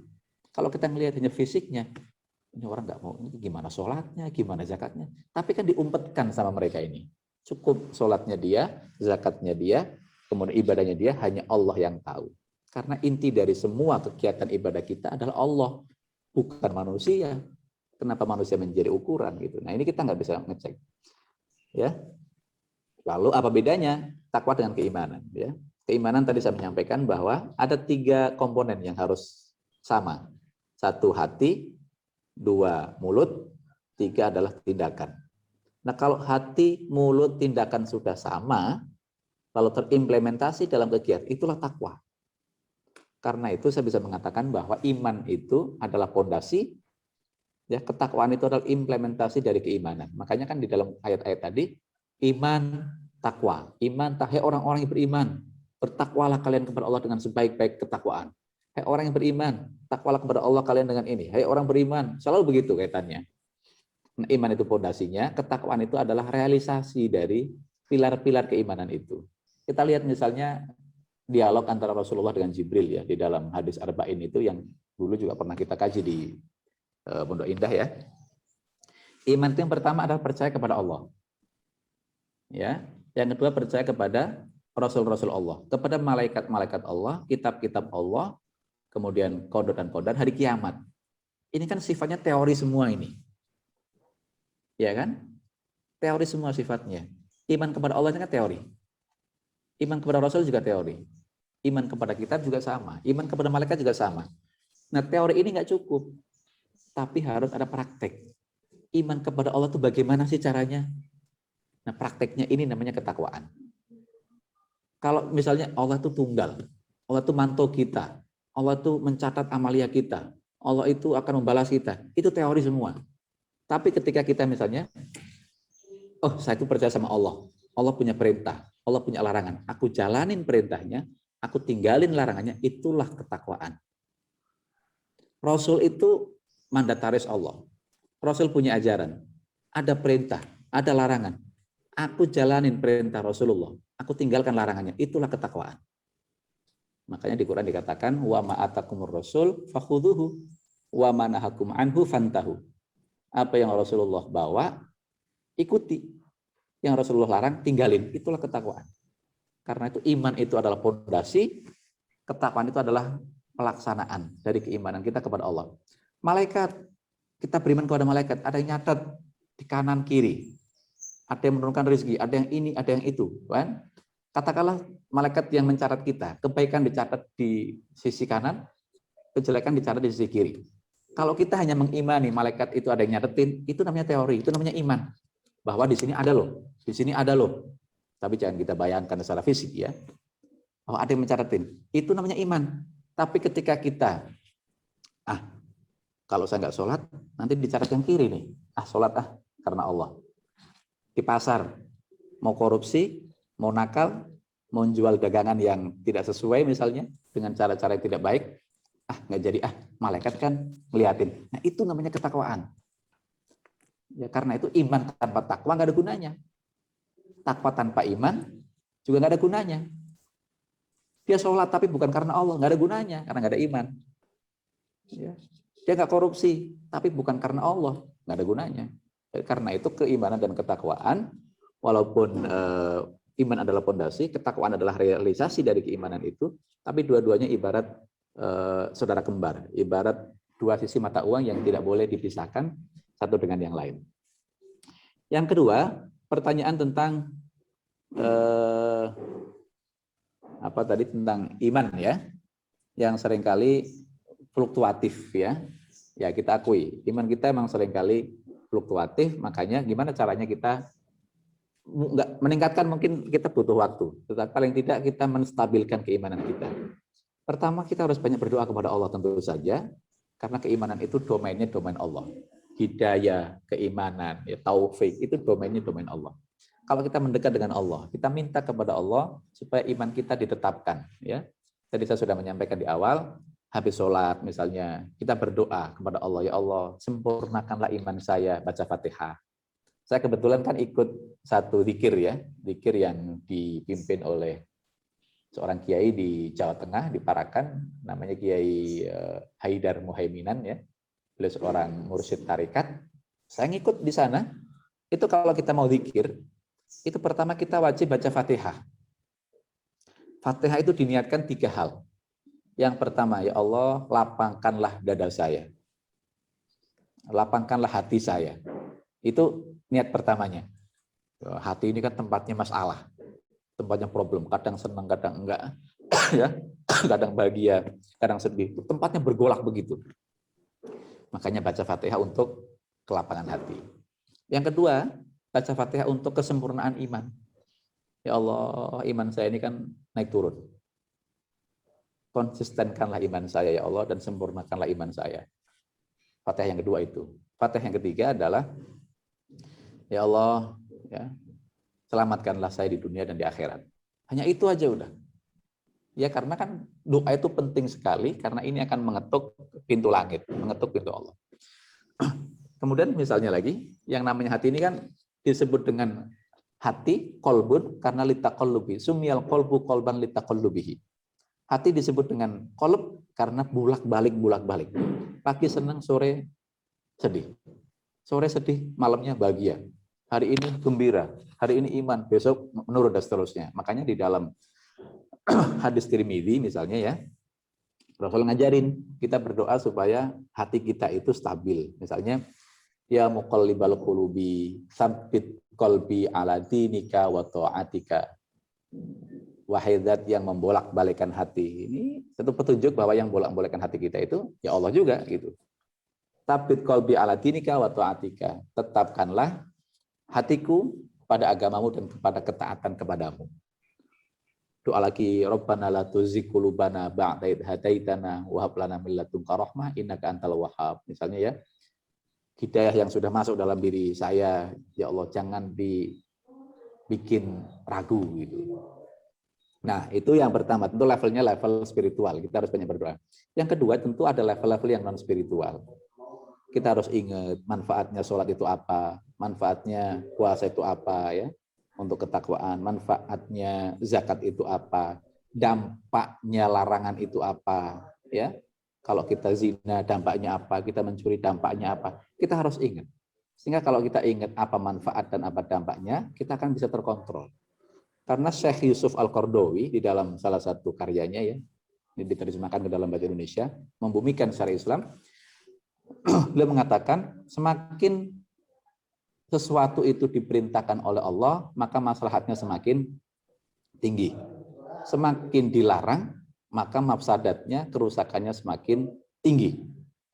Kita lihat yang diperintahkan apa aja. Tadi yang saya sebutkan itu, ada al-ma'murat yang diperintahkan. Ada sholat, ada zakat, ada haji, ada sedekah, dan yang lain-lain. Semakin diperintahkan oleh Allah dalam kategori wajib, berarti maslahatnya tinggi. Berarti kalau kita sholat, maslahatnya tinggi. Sholat itu memberikan kemaslahatan baik batin maupun dohir. Orang yang sholat hatinya tenang, nyaman. Ya, orang yang sholat semakin ingat kepada Allah. Sholat juga menghadirkan kesehatan fisik. Dengan sholat, sendi-sendi kita jadi sehat. Darah kita semakin lancar. Bahkan kan ada yang menulis tentang keajaiban sholat misalnya ya. Dengan tidak sholat sebaliknya, kita gelisah, kita tidak tenang, kita nggak sehat. Makanya kiai-kiai walaupun jarang olahraga, itu alhamdulillah secara umum pada sehat gitu. Nah itu harus ingat ini. Sebaliknya, yang namanya larangan, kata Qardawi, itu mengandung kemafsadatan yang harus kita hindari. Harus kita hindari. Misalnya mencuri, dampaknya apa? Dampaknya banyak. Harta yang kita makan dari hasil curian itu adalah harta yang haram. Maka dampaknya akan membuat roda ibadah kita menjadi melambat. Mesin ibadah kita jadi melambat. Anak-anak kita yang kita kasih makan haram, maka akan jauh dari ketaatan kepada Allah. Belum secara fisik. Makanan haram itu akan merusak kebersihan fisik kita dan itu akan membuat kita lebih mudah sakit misalnya. Udah gitu mencuri harta orang itu, mendolimi orang lain. Ya, mendolimi orang yang udah kerja capek-capek, hartanya diambil tanpa ada permisi. Ini menyakiti orang. Nah, kalau kita disakiti, maka doa yang laisa bainahu wa bainallahi hijab itu, yang tidak ada jarak antara orang yang didolimi dengan adalah orang didolimi. Doanya nggak ada jarak antara dia dengan Allah. Nah, kalau kita berpikir tentang dampak-dampak ini, maka saya yakin kita akan terkontrol kehidupan kita.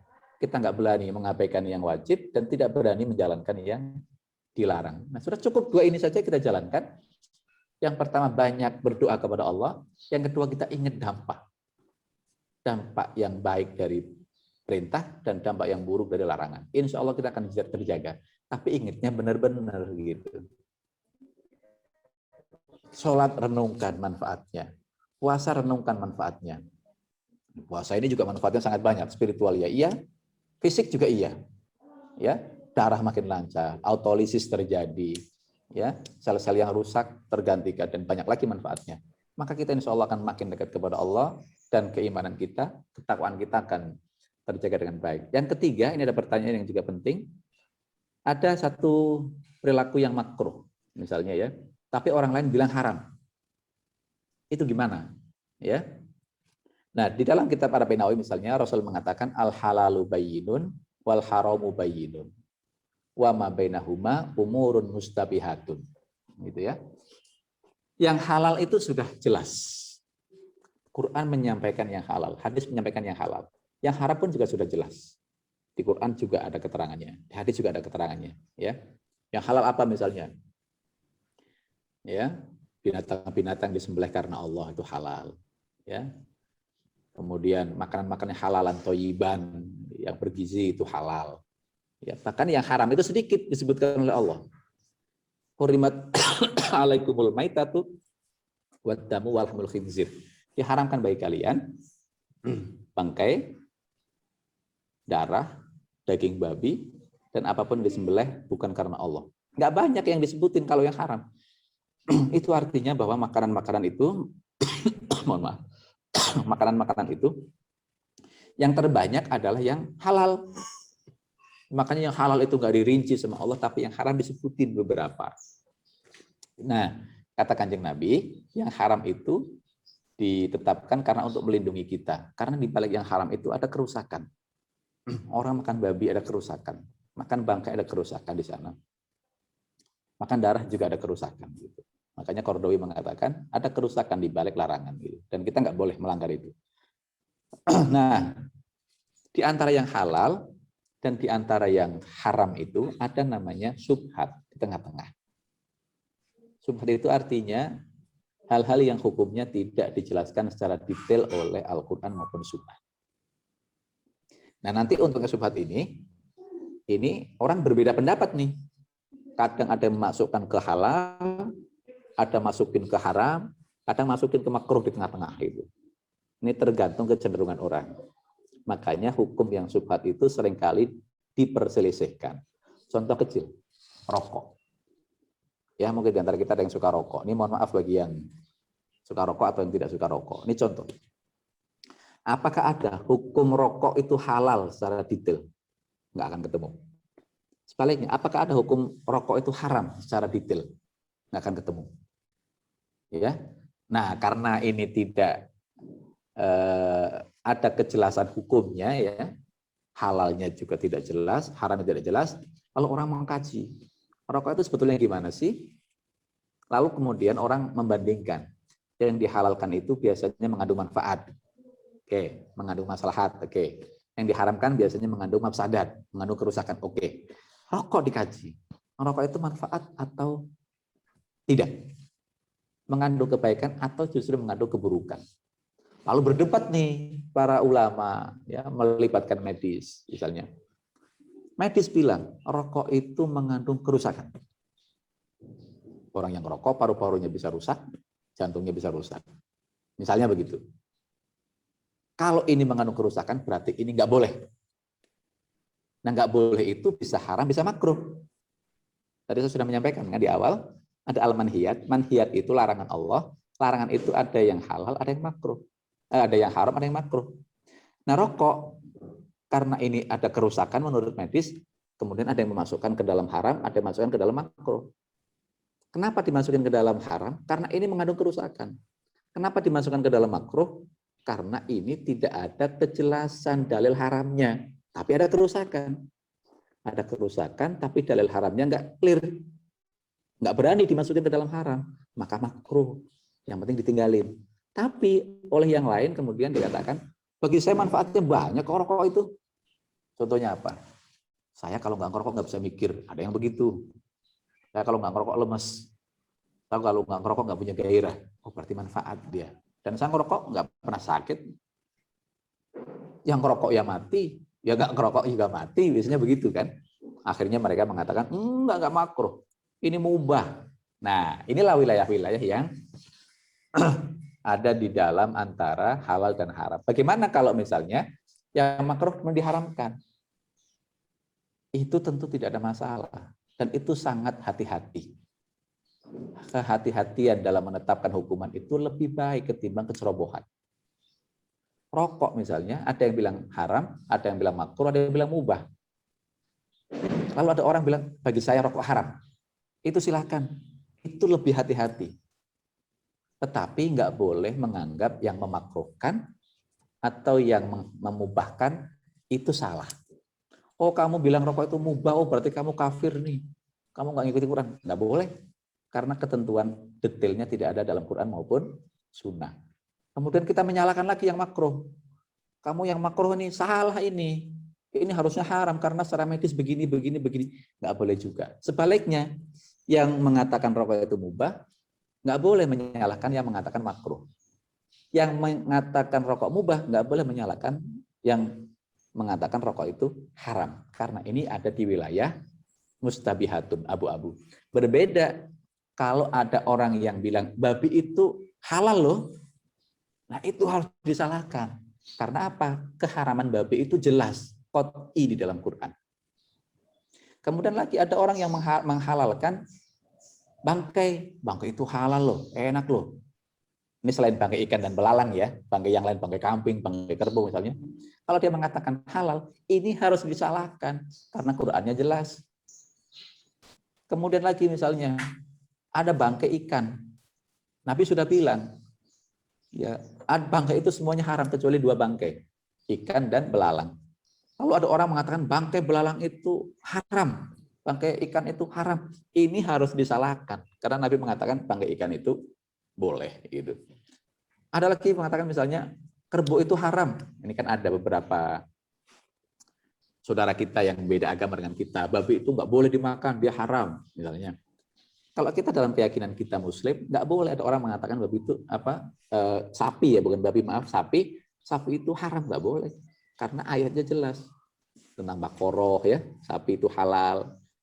Nah, kalau udah mengharamkan yang halal, menghalalkan yang haram, kita harus berbeda. Nggak boleh ini ditoleransi. Tapi kalau wilayahnya wilayah yang di tengah-tengah, mustabihat, yaitu wilayah makruh, mubah, ada yang bilang haram, bilang halal, karena nggak tegas hukumnya di dalam agama kita, dan kita diberikan keleluasan untuk memikir itu. Maka kita nggak boleh menyalahkan yang berbeda dengan kita. Kenapa Allah memberikan ketentuan hukum abu-abu nih, mustabihat? Tujuannya biar Allah menjadikan kita banyak merenung, memikir, dan meneliti. Rokok kalau sudah dibilang halal gitu, orang nggak mau meneliti lagi. Dibilang haram, nggak akan diteliti lagi. Tapi dibilang di tengah-tengah, maka orang meneliti, medis meneliti, para ulama juga mengkaji, dan seterusnya. Ini juga mengandung berbagai hikmah untuk kita semuanya. Itu barangkali, mudah-mudahan ada manfaatnya. Ya. Sekian, Assalamualaikum Baik, warahmatullahi terima kasih wabarakatuh. Ustadz. Waalaikumsalam. Ini waktunya udah lewat. Teman, Ya. ada satu pertanyaan dari Ibu Renos yang udah lebih dari 30 menit, 45 menit naik tangan nih, capek mungkin. Masih boleh diberikan kesempatan Pak Ustadz ya? Enggak, silakan. Ya, untuk mau bertanya langsung. Silakan Bu Renos. Mohon maaf nih baru sempat diberikan kesempatan sekarang. Iya Pak. Pertanyaan saya tadi kayaknya sama, dia udah dibahas sama Bapak tadi ya, pertanyaan nomor 2 tadi, tapi saya bacakan lagi. Bagaimana untuk menjaga iman dan takwa kita supaya selalu istiqomah, sering tidak fokus dengan apa yang mencoba menggoda kita. Apalagi dalam keadaan sekarang ini. Itu pertanyaan saya tadi kayaknya udah dijawab sama Bapak. Sudah dijawab ya. Oke, alhamdulillah. Sekarang saya nanya gini aja lagi Pak, sedikit aja. Apakah cobaan dan kesusahan itu sama dengan musibah? Itu aja Pak. Iya, baik. Terima kasih banyak Pak Edi. Ya, baik Bu. Terima kasih. Apakah cobaan dan kesusahan itu musibah? Ya, musibah ini kan bahasa Arab ya Bu ya. Bahasa Arab. Kalau seringkali kita terjemahkan ya cobaan atau kesusahan. Kadang kita juga terjemahkan dengan musibah. Pada intinya musibah itu kalau dalam bahasa Arab artinya sesuatu yang mengenai kita. Ya, sesuatu yang mengenai kita. Yang mengenai kita itu ada yang baik, ada yang tidak baik. Ya. Quran juga sudah jelas ya. Apa yang Allah kehendaki untuk mengenai kalian, nggak akan mungkin kita hindari. Dan apa yang Allah kehendaki tidak mengenai kalian, nggak akan mungkin mengenai kita. Nah, apapun yang mengenai kita itu musibah. Makanya ketika Abu Bakar diangkat menjadi khalifah, beliau mengatakan ini adalah musibah. Padahal kekhalifahan itu kan prestisius ya. Bahkan orang berebut. Presiden misalnya ya, gubernur itu kan orang berebut. Bahkan kita punya rezeki yang banyak. Itu juga musibah. Allah sedang menguji kita melalui apa yang Allah berikan. Kita bersyukur atau enggak. Kita bersyukur atau kufur. Nah, cuman seringkali kita menganggap musibah itu yang enggak enak doang gitu.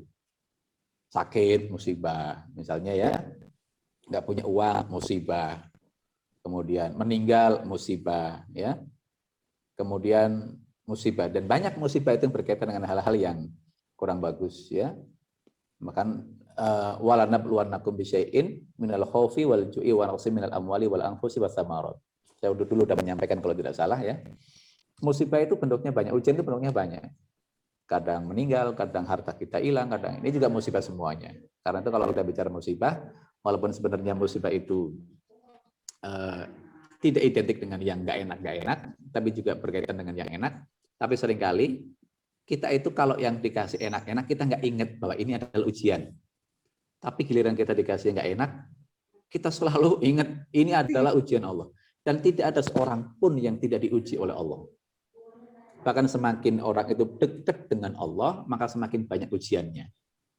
Makanya yang paling banyak ujiannya adalah Rasul yang disebut dengan ulul azmi. Terutama ujian-ujian keimanan yang paling berat itu. Nabi Ibrahim diuji, bapaknya malah nyembah, bikin berhala. Orang ngajakin tauhid, bapaknya kok bikin berhala. Nabi Nuh diuji, ngajakin tauhid, anaknya malah nggak mau. Ini berat sekali. Nabi Musa diuji, musibahnya bukan soal materi, bukan soal sakit, ya kan? Bukan soal ditinggal mati oleh orang, bukan. Tapi ujian paling beratnya adalah ketika dia dirawat oleh Fir'aun, tapi diminta untuk memerangi Fir'aun, ayah angkatnya. Nabi Isa juga sama. Musibahnya adalah dia dilahirkan dari ibu yang tidak ada suaminya. Muhammad juga sama berat. Karena itu ujian-ujian terberat itu adalah ujian yang justru dialami oleh orang yang dekat dengan Allah. Ini sama dengan kita nih ya. Misalnya ibu Remos ya, dekat dengan seseorang. Ya. Nah, ketika Ibu Remos dekat dengan seseorang, maka apa aja akan minta tolong kepada orang ini. Ya. Tolong dong, ini dong. Kalau dapat panggil ke rumah, ya karena dekatnya.